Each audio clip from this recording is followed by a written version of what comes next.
So turabasuhuje kandi tubaye ikaze, tubashimiye kwa muri joining. So first of all, I'd like to ask you just to subscribe the channel, then hit the like button, share and comment. So turakomeje. Last time muri video ishize, the previous video twari turi kureba kuri abstract, concrete nouns. So this time rero tugiye gukomerezaho tureba what an abstract noun is. What are some of the examples of those nouns? So it is still in English grammar, and if you have any idea, any support from you can just contact this number, which is embedded in such presentation. So let us start now. First of all, we are having a recall on what noun is. They are saying that noun is a word that names, place, person, of an idea. Just is a recall. Examples: we are having teacher, city, book, happiness. Even nouns are important in breathing sentences.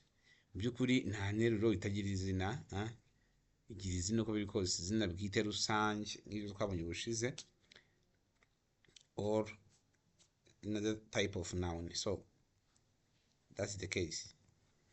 So abstract noun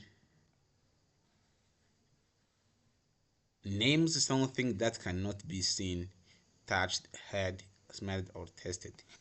We have seen that the concrete noun is the one which can be seen, touched, heard, smelled, or tasted. Ariko hano, but here we're having the opposite. Hano dufite ibitandukanye. Dufite ko abstract noun noneho hari amazina tutabonesha amaso, tutakoraho dukoresheje our arms. We can't hear it using our ear.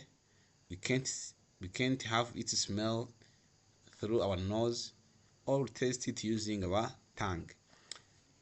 Bishoboka ko abstract noun ni amazina noneho y'ibintu tutabasha kubonesha amaso yacu, tutabasha kumvisha amatwi, tutabasha gukoreshaho intoki zacu, ikindi tutabasha kumvisha amazuru yacu cyangwa se ngo dukoreshe ururimi twumva what is behind. So those nouns, they represent ideas, qualities and feelings or states.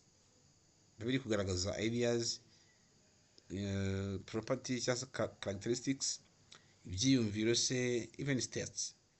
They exist in our thoughts rather than as physical objects.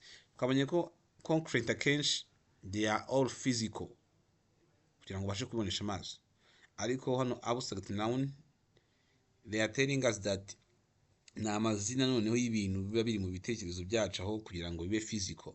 They are entirely thoughts rather than being physical or objects. So turakomeje, be able to subscribe please.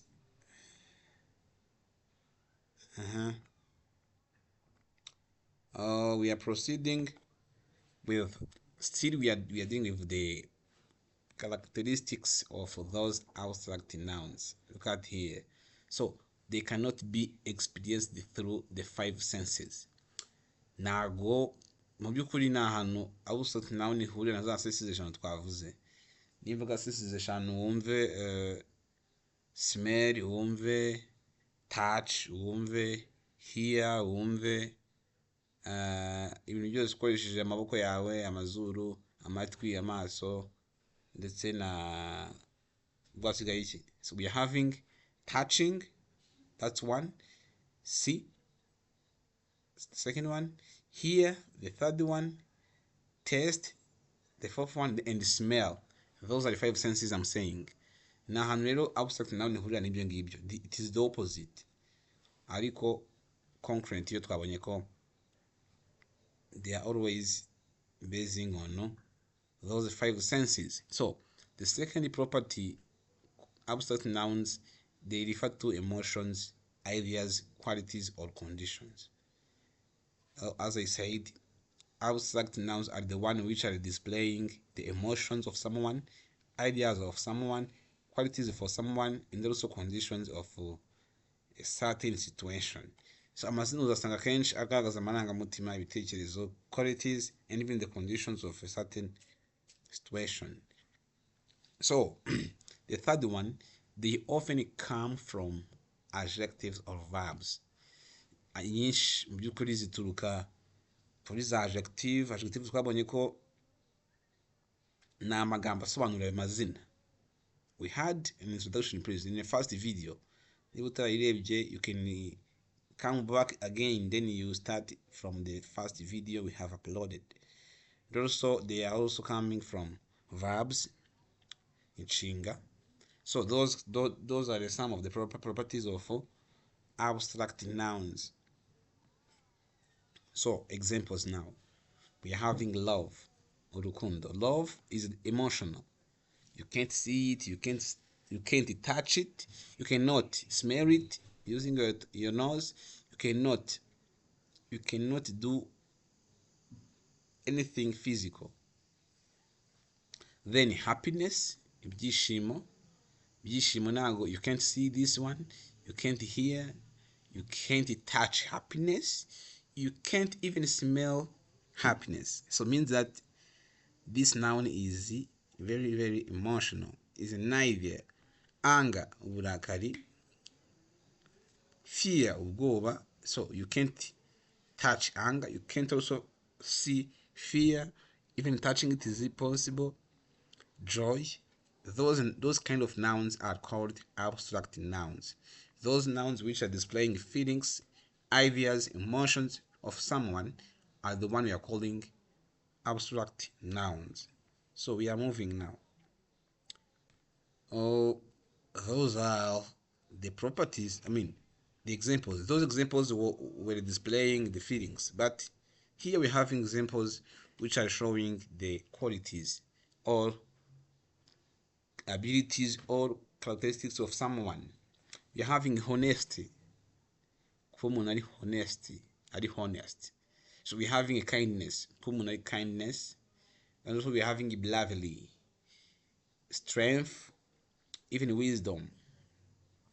You can see that those nouns are coming from adjective of being of honest, kind, brave, strong, and wise. So those are the noun adjectives from which those nouns are being derived from.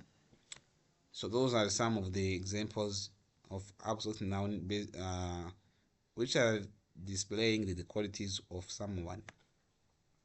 But here we have examples of absolute noun displaying what? The states or conditions. We are having freedom, peace, childhood, friendship, education, even others. You can add more. So we are also proceeding with abstract noun in sentences. I need you to just to have a look on those sentences.